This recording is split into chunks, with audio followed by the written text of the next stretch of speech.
중학교 2학년이던 민준이는 그날도 혼자 비를 맞으며 집으로 돌아가고 있었습니다. 우산은 이미 한 달 전에 부러져서 버렸고 새로 살 여유는 없었습니다. 교복 바지는 무릎 아래까지 흠뻑 젖어 있었고 운동화 속에서는 물이 찰박찰박 소리를 냈습니다. 다른 아이들은 편의점에 들러 떡볶이를 사 먹거나 오락실에서 시간을 보내고 있을 시간이었습니다. 하지만 민준이에게 그런 여유는 없었습니다. 집에 도착하면 어머니의 지친 얼굴이 기다리고 있다는 걸 알면서도 그는 일부러 발걸음을 늦췄습니다. 집이라는 공간이 주는 무게감이 그 나이에 감당하기엔 너무 버거웠기 때문입니다. 좁은 반지하 방 한 칸, 곰팡이 냄새가 배어있는 벽지, 그리고 늘 쌓여있는 고지서들. 민준이는 그 공간이 싫었습니다. 아니, 정확히 말하면 그 공간이 상징하는 현실이 싫었습니다. 아버지는 3년 전 건설 현장에서 사고로 세상을 떠났습니다. 산재 처리는 제대로 되지 않았고 보상금이라고 받은 돈은 빚을 갚기에도 부족했습니다. 이후 어머니는 낮에는 분식집에서 밤에는 술집에서 일했습니다. 하루에 4시간도 못 자는 날이 태반이었습니다. 민준이는 일찍 철이 들 수밖에 없었습니다. 용돈은커녕 학용품조차 스스로 아껴 써야 했고 급식비가 밀릴 때면 담임 선생님의 눈치를 봐야 했습니다. 그 골목 어귀에 다다랐을 때 민준이는 무심코 발걸음을 멈췄습니다. 비를 피할 곳도 없는 허름한 상가 처마 밑에 누더기 같은 옷을 입은 중년 남자가 웅크리고 앉아 있었습니다. 플라스틱 종이컵 하나가 바닥에 놓여 있었고 그 안에는 비에 젖은 동전 몇 개가 전부였습니다. 100원짜리, 10원짜리, 합쳐봐야 1000원도 안 될 것 같았습니다. 사람들은 모두 그를 피해 지나갔습니다. 어떤 이는 노골적으로 인상을 찌푸렸고 어떤 이는 애써 고개를 돌렸습니다. 출근길에 바쁜 직장인들, 학원 가방을 맨 학생들, 장을 본 주부들, 모두가 그의 존재를 없는 것처럼 지나쳤습니다. 민준이도 처음엔 그냥 지나치려 했습니다. 괜히 눈이 마주칠까봐, 괜히 마음이 흔들릴까봐, 자신도 여유가 없다는 걸 누구보다 잘 알고 있었으니까요. 그런데 그 순간 남자의 손이 미세하게 떨리는 걸 보았습니다. 비 때문인지 추위 때문인지 아니면 오래 굶은 탓인지 알 수 없었습니다.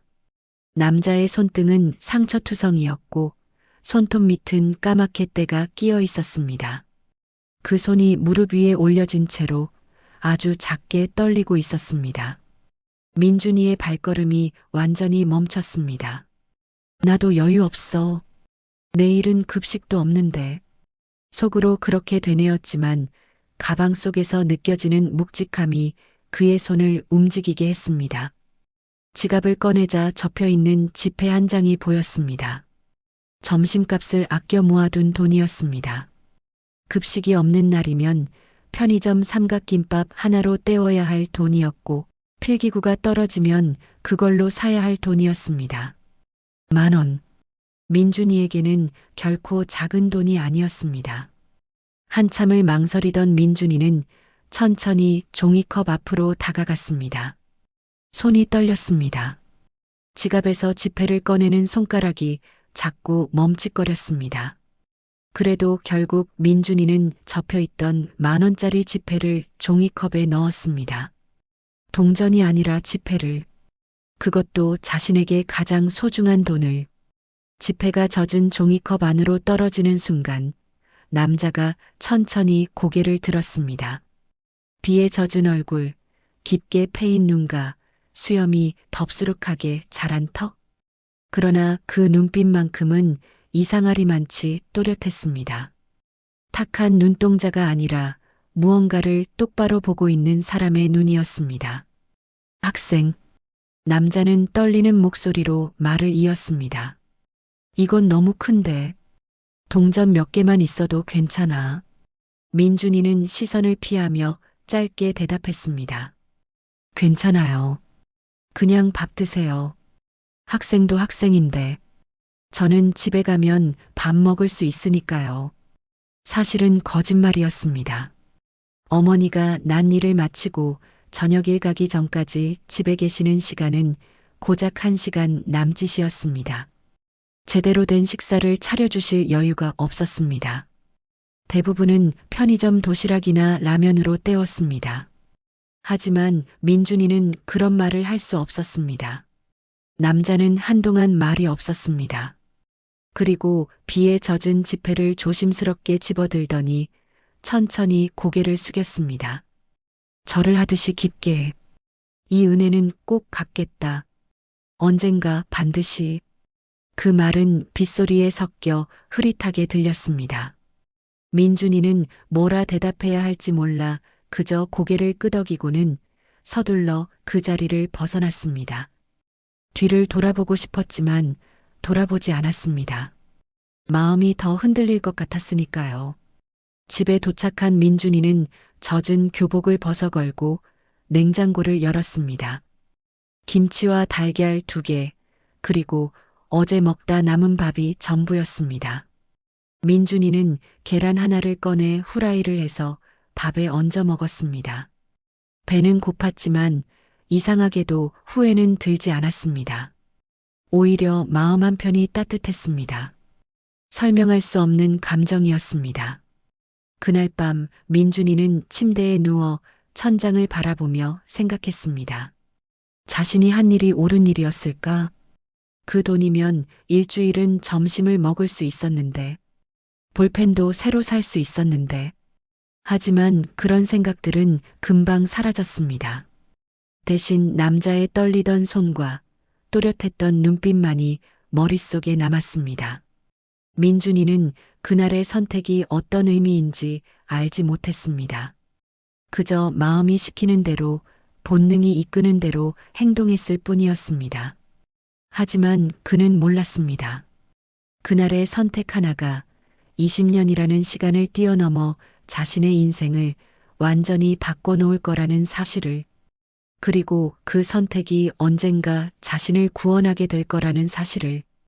인생이란 참 묘한 것입니다. 가장 여유 없을 때 내민 손 하나가 가장 절박한 순간에 되돌아온다는 것. 민준이는 아직 그것을 몰랐습니다. 며칠이 지나도 민준이는 가끔 그 골목을 지나갈 때면 무의식적으로 그 자리를 쳐다보곤 했습니다. 하지만 남자는 보이지 않았습니다.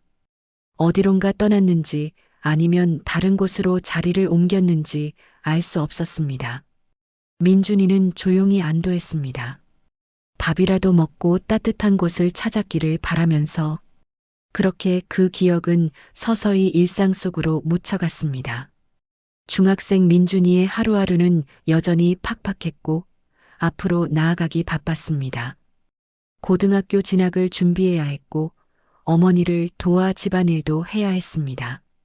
그 기억은 마음 한구석에 작은 온기로만 남았을 뿐 특별한 의미를 부여하지 않았습니다.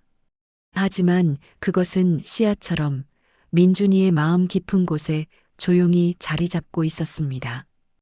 20년이라는 시간이 흘렀습니다. 민준이는 이제 35이 되었고 더 이상 가방 무거운 중학생이 아니었습니다. 그는 정장을 입고 강남의 오피스 빌딩을 드나드는 기업인이 되어 있었습니다. 그가 창업한 MJ 로지스틱스는 IT 기반 물류 솔루션을 제공하는 회사로 설립. 6년 만에 직원 200명 규모로 성장했습니다. 언론은 그를 자수성가형 CEO라고 불렀습니다. 실제로도 그랬습니다. 장학금으로 대학을 졸업하고 대기업에서 3년을 버티며 종잣돈을 모았습니다. 그리고 퇴사 후 1인 스타트업으로 시작해 지금의 위치까지 올라왔습니다. 강연 요청이 쏟아졌고 경제지에서는 인터뷰를 요청했습니다. 투자자들은 그의 이름만 들어도 관심을 보였습니다. 하지만 민준의 일상은 늘 고요했습니다. 성공했지만 주변엔 사람이 없었습니다. 정확히 말하면 사람은 많았지만 가까운 사람은 없었습니다. 직원들은 그를 존경했지만 두려워했고 투자자들은 그와 악수를 나눴지만 속마음을 나누진 않았습니다. 거래처 사람들은 식사 자리에서 웃었지만 그 웃음이 진심인지는 알 수 없었습니다. 결혼은커녕 연애조차 오래 이어진 적이 없었습니다. 대학 때 만난 여자친구와는 창업 직후 헤어졌습니다. 그녀는 말했습니다. 민준아, 너는 사람보다 일이 먼저야. 나는 그런 사람과 함께할 자신이 없어. 그 후로도 몇 번의 만남이 있었지만 모두 비슷한 이유로 끝났습니다. 민주는 늘 바빴고 늘 계산적이었으며 늘 혼자였습니다. 감정보다는 숫자를, 관계보다는 성과를 우선시했습니다. 그것이 살아남는 방법이라고 믿었으니까요. 어머니는 3년 전 폐암으로 세상을 떠났습니다. 민준이 회사를 막 키우기 시작할 무렵이었습니다. 평생 담배를 피우지 않으셨지만 식당 주방에서 흡입한 연기와 과로가 쌓여 병이 되었습니다. 민준은 최선을 다해 치료했지만 이미 늦었습니다. 어머니는 병실에서 민준의 손을 잡고 말했습니다. 민준아, 성공하는 것도 좋지만 사람 곁에 있는 법도 배워야 해. 하지만 민준은 그 말의 의미를 제대로 이해하지 못했습니다. 아니, 이해하고 싶지 않았는지도 모릅니다. 그에게는 회사를 키우는 것이 최우선이었고 그것이 어머니께 보답하는 길이라고 믿었습니다. 그날도 민주는 회의실에 앉아 있었습니다. 15층 통유리 너머로 보이는 서울 시내는 화려했지만 회의실 안 분위기는 차갑기만 했습니다. 테이블 양쪽에 앉은 이사진들의 표정은 굳어 있었고 노트북 화면에는 빨간색 그래프들이 가득했습니다. 대표님, 이번 3분기 실적이 목표치를 크게 밑돌았습니다. 재무이사가 자료를 넘기며 말했습니다. 해외 물류센터 확장에 투입한 비용이 예상보다 2배 넘게 들어갔고 회수 시점은 계속 미뤄지고 있습니다. 중국 시장 진출도 생각보다 어렵습니다. 현지 업체들과의 가격 경쟁에서 밀리고 있어요. 또 다른 이사가 덧붙였습니다. 무엇보다 문제는 현금 흐름입니다. 이대로 가면 다음 분기 운영 자금 확보가 어려울 수 있습니다. 민주는 아무 말 없이 자료를 넘겼습니다. 머릿속에서는 숫자들이 서로 부딪히며 깨지고 있었습니다. 그는 언제나 계획을 세우고 실행해 왔습니다. 리스크를 계산하고 최선의 선택을 해왔다고 믿었습니다. 하지만 이번엔 달랐습니다. 시장은 예측보다 훨씬 가혹했고 경쟁자들은 생각보다 빨리 움직였습니다. 추가 투자 유치가 필요합니다. 민준이 입을 열었습니다. 기존 투자사들에게 먼저 제안하고 새로운 투자처도 알아보세요. 이미 타진해 봤는데 반응이 좋지 않습니다. 실적이 악화되면서 신뢰도가 떨어진 것 같습니다. 마케팅 이사가 조심스럽게 말했습니다. 결정타는 그 다음 날 날아왔습니다. 주력 투자사 중 한 곳인 H벤처캐피탈로부터 연락이 왔습니다. 투자금 회수 일정을 앞당기겠다는 통보였습니다. 계약서상으로는 문제가 없었지만 그것은 사실상 신뢰가 무너졌다는 신호였습니다. 다른 투자사들도 같은 움직임을 보이기 시작했습니다. 그날 밤 민주는 회사 근처를 걸었습니다. 사무실로 돌아가기 싫었습니다. 혼자 있고 싶었지만 동시에 혼자 있기도 싫었습니다. 모순된 감정이 그를 짓눌렀습니다. 발걸음은 자연스럽게 오래된 골목 쪽으로 향했습니다. 어릴 적 살던 동네는 이미 재개발로 사라졌지만 이 근처에는 아직 옛날 골목이 남아 있었습니다. 비슷한 냄새, 비슷한 어둠. 가로등 불빛은 여전히 희미했고 골목 어귀에는 노점상 하나가 간판을 정리하고 있었습니다. 그때 문득 스쳐 지나간 기억 하나가 떠올랐습니다. 비 오는 날 종이컵 하나, 그리고 떨리던 손, 10,000원짜리 지폐, 또렷했던 눈빛. 그 사람은 지금 어떻게 됐을까? 민주는 고개를 저었습니다.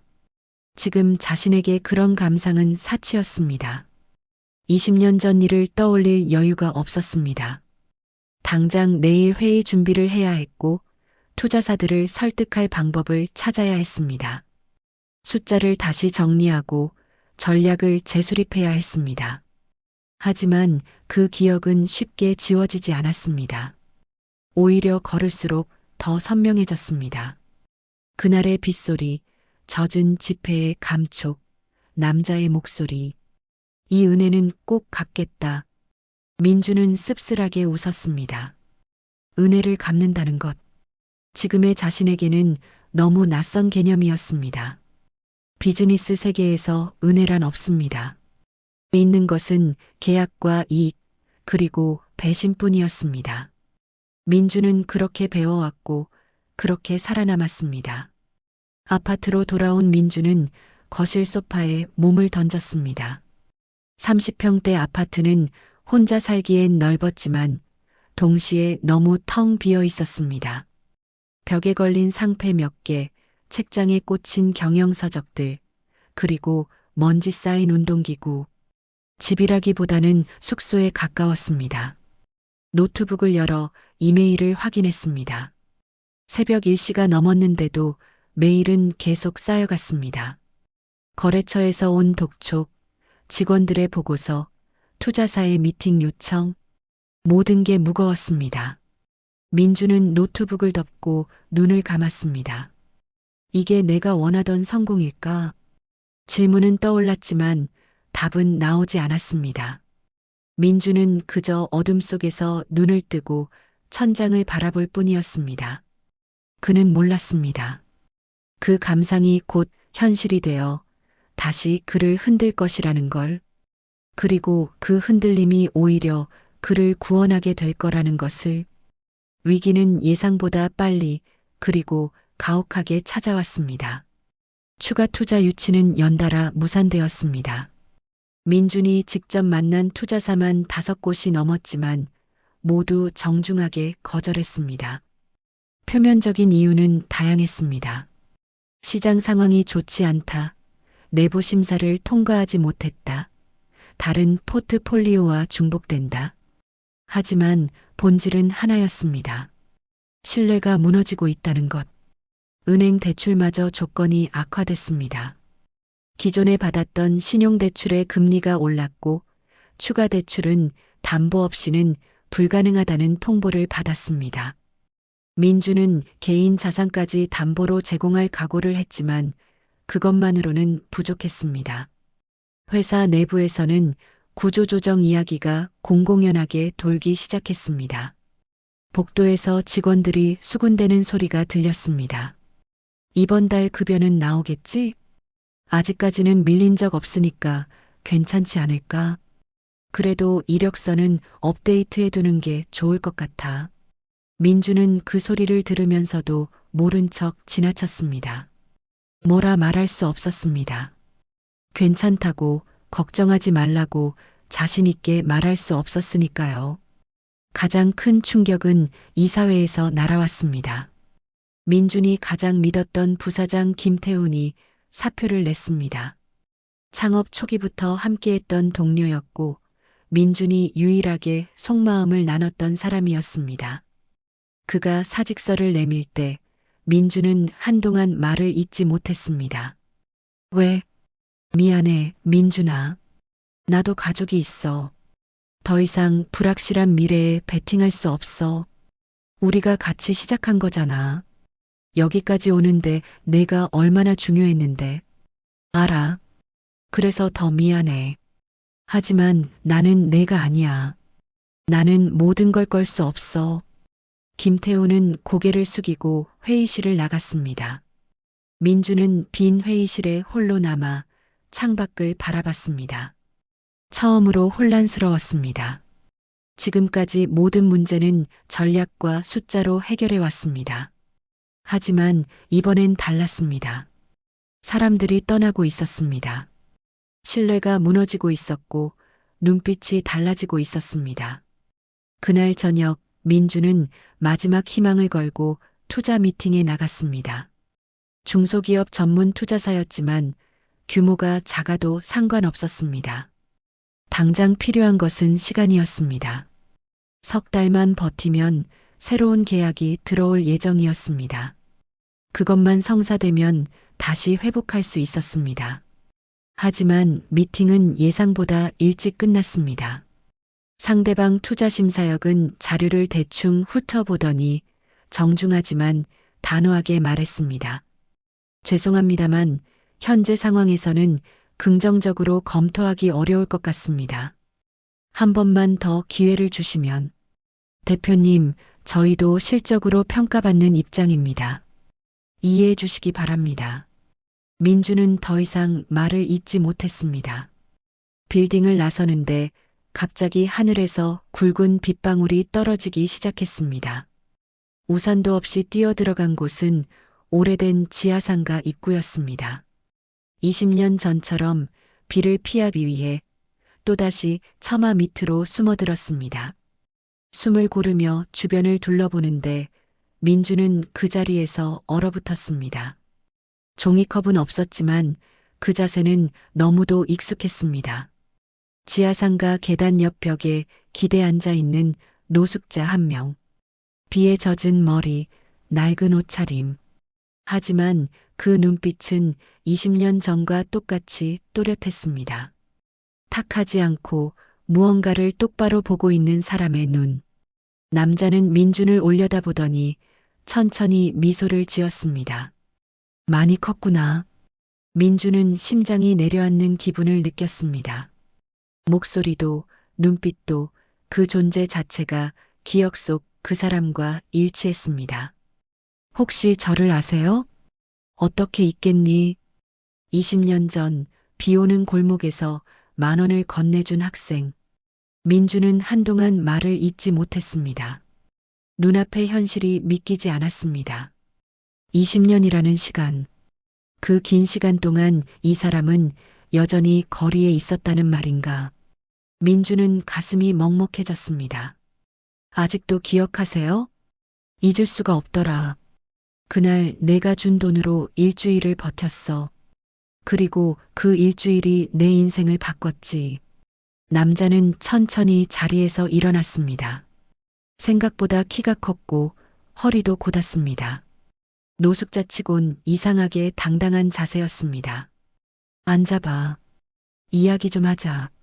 민주는 망설였지만 결국 그 옆에 주저앉았습니다.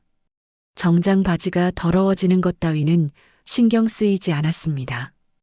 오히려 묘한 안도감이 들었습니다. 이 사람 앞에서는 CEO도 대표도 아니었습니다. 그저 20년 전 10,000원을 건넨 중학생일 뿐이었습니다. 학생, 아니, 이제는 사회인이겠구나. 요즘 어떻게 지내니? 민주는 쓴웃음을 지었습니다. 잘 지내지 못하고 있습니다. 그래 보이더라. 얼굴에 다 써 있어. 선생님은요? 그동안 어떻게 지내셨어요? 남자는 잠시 먼 곳을 바라보다가 입을 열었습니다.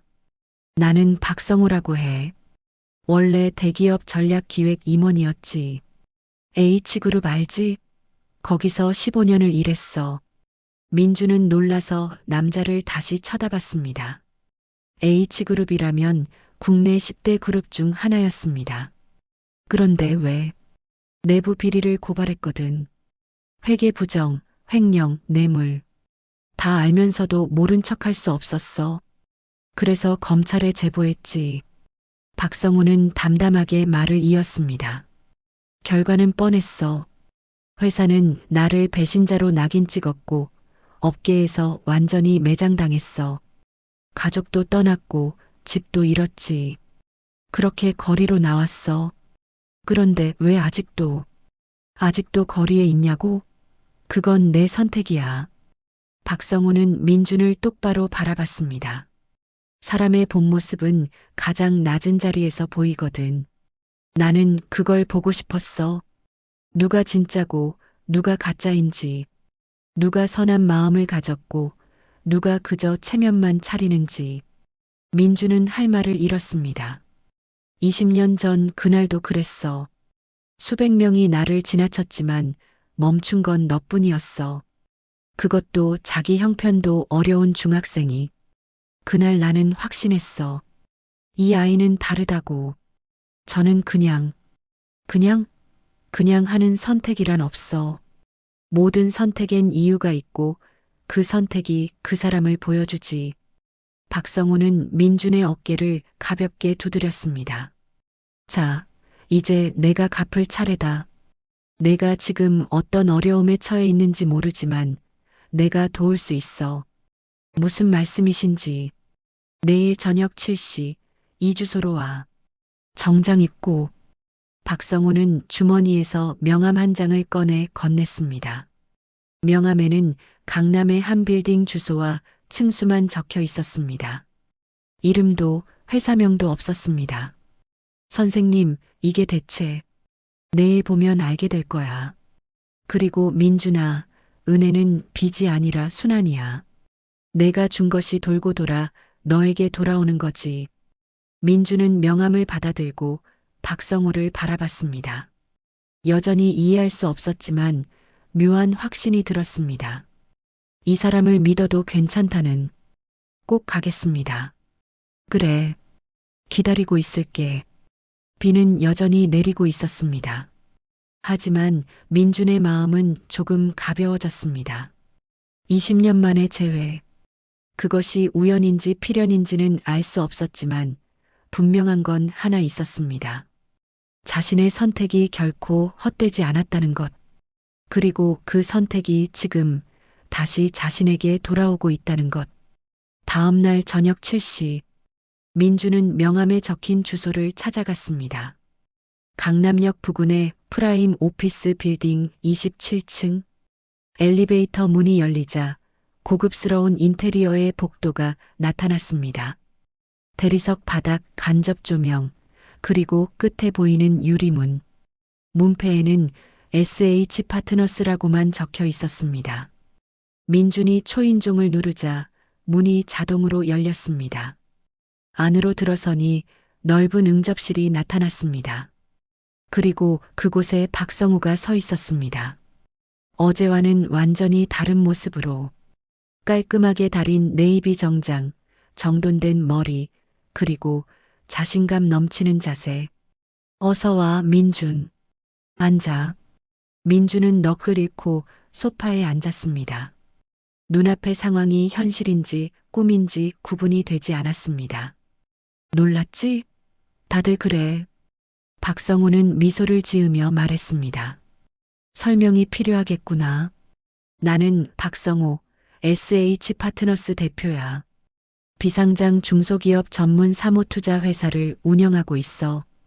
그런데 왜 거리에? 내가 말했잖아. 사람의 본 모습을 보기 위해서라고. 노숙 생활은 일종의 위장이었어. 실제로 일주일에 사흘 정도는 거리에서 지내. 그렇게 20년을 했지. 박성우는 커피를 한 모금 마시고 말을 이었습니다. H그룹에서 쫓겨난 건 사실이야. 하지만 그 과정에서 나는 중요한 걸 배웠어. 숫자와 전략만으로는 진짜 성공을 만들 수 없다는 것. 사람을 봐야 한다는 것. 그래서 거리에서 사람을 관찰하신 건가요? 맞아. 거리에서는 모든 게 드러나거든. 누가 진짜 어려운 사람에게 손을 내미는지, 누가 그저 보여주기식으로 동전을 던지는지. 나는 그렇게 사람을 찾았어. 그리고 그들에게 투자했지. 박성우는 파일 하나를 꺼내 민준에게 건넸습니다. 내 회사 MJ 로지스틱스. 내가 다 알아봤어. 사업 모델은 탄탄해. 문제는 자금과 신뢰야. 민준은 파일을 펼쳤습니다. 자신의 회사에 대한 상세한 분석 자료였습니다. 재무제표, 시장 분석, 경쟁사 비교, 심지어 내부 조직도까지. 놀라울 정도로 정확했습니다. 어떻게 이런 자료를. 내일이 그거니까. 그리고 민준, 나는 내가 어떤 사람인지 이미 20년 전에 봤어. 자기 형편이 어려워도 어려운 사람을 외면하지 않는 사람. 그런 사람이 만든 회사는 결국 성공해. 박성우는 또 다른 서류를 꺼냈습니다. 투자 계약서였습니다. 30억. 브릿지 투자로 진행할게. 조건은 간단해. 지분 15%, 그리고 내가 자문 역할을 맡는다. 민주는 숫자를 확인하고 눈을 크게 떴습니다. 30억이면 당장 급한 불을 끌 수 있었습니다. 아니, 그 이상이었습니다. 새로운 도약을 준비할 수 있는 금액이었습니다. 선생님, 이건 너무 큰 금액인데요. 큰 게 아니야. 내가 할 일에 비하면 적은 금액이지. 그리고 민준, 이건 단순한 투자가 아니야. 박성우는 민준을 똑바로 바라봤습니다. 20년 전 너는 나에게 10,000원을 줬어. 그건 그때 내게 있던 전부였을 거야. 나는 그 마음을 잊지 않았어. 이제 내가 갚을 차례야. 하지만 이건 너무. 은혜는 빚이 아니라고 했잖아. 순환이라고. 너는 나에게 줬고 나는 너에게 주는 거야. 그리고 너는 언젠가 다른 누군가에게 줄 거고. 민준의 눈가가 뜨거워졌습니다. 지난 몇 달간 쌓였던 무게, 외로움, 두려움이 한꺼번에 무너져 내렸습니다. 감사합니다. 정말 감사합니다. 고마워할 필요 없어. 이건 당연한 거니까. 계약은 일주일 만에 성사됐습니다. 하지만 박성우가 준 것은 돈만이 아니었습니다. 그는 민준의 회사 구조를 처음부터 다시 점검했습니다. 재무 흐름, 조직 체계, 의사결정 과정, 모든 것을 투명하게 만들었습니다. 그 과정에서 충격적인 사실이 드러났습니다. 이번 위기의 상당 부분은 내부 임원의 배신에서 비롯된 것이었습니다. 재무이사 한동욱. 그는 회사 자금 일부를 빼돌렸고 경쟁사의 내부 정보를 넘겼습니다. 그리고 투자사들에게 회사의 부정적인 소문을 퍼뜨렸습니다. 민주는 처음으로 분노했습니다. 창업 3년 차부터 함께했던 사람이었습니다. 신뢰했던 동료였습니다. 왜 그랬습니까? 대질 자리에서 민준이 물었습니다. 한동욱은 고개를 숙인 채 대답했습니다. 경쟁사에서 더 좋은 조건을 제시했습니다. 그리고 솔직히 회사가 망할 것 같았습니다. 그래서 배신한 겁니까? 배신이 아니라 생존이었습니다. 민주는 할 말을 잃었습니다. 박성우가 조용히 말했습니다. 민준, 사람을 믿는다는 건 배신당할 위험을 감수하는 거야. 하지만 그렇다고 사람을 믿지 않으면 진짜 성공은 없어. 한동욱은 결국 회사를 떠났고 법적 조치가 진행됐습니다. 민주는 그 과정을 지켜보며 많은 것을 배웠습니다. 사람을 보는 법, 신뢰를 쌓는 법, 그리고 배신을 대하는 법. 6개월이 지났습니다. MJ 로지스틱스는 완전히 회복했습니다. 아니, 회복을 넘어 성장했습니다. 박성호의 자문 아래 새로운 사업 모델을 개발했고 투명한 경영으로 투자자들의 신뢰를 되찾았습니다. 직원들의 눈빛도 달라졌습니다. 두려움이 아니라 믿음이 보였습니다. 어느 날 민주는 박성호에게 물었습니다. 선생님, 그때 왜 저를 도와주신 겁니까? 20년 전 10,000원 때문만은 아니었을 것 같은데요. 박성호는 창밖을 바라보며 답했습니다. 너는 손해보는 선택을 했어. 계산하지 않고 조건 없이. 그런 사람이 드물거든. 특히 요즘 세상에는. 하지만 그건 그냥 순간적인 감정이었을 수도. 아니야. 그런 순간적인 선택이 진짜 그 사람을 보여주는 거야. 머리가 아니라 마음으로 하는 선택. 박성우는 민준을 돌아봤습니다. 민준아, 성공이란 게 뭘까? 돈, 명예, 권력? 나는 다 가져봤어. 그리고 다 잃어봤지. 그 과정에서 배운 게 있어. 뭔가요? 진짜 성공은 사람이야. 내 주변에 진심으로 함께하는 사람이 몇 명이나 있느냐? 그게 진짜 성공이지. 민주는 고개를 끄덕였습니다. 이제야 어머니가 병실에서 했던 말의 의미를 이해할 것 같았습니다. 사람 곁에 있는 법을 배우라고 하셨죠.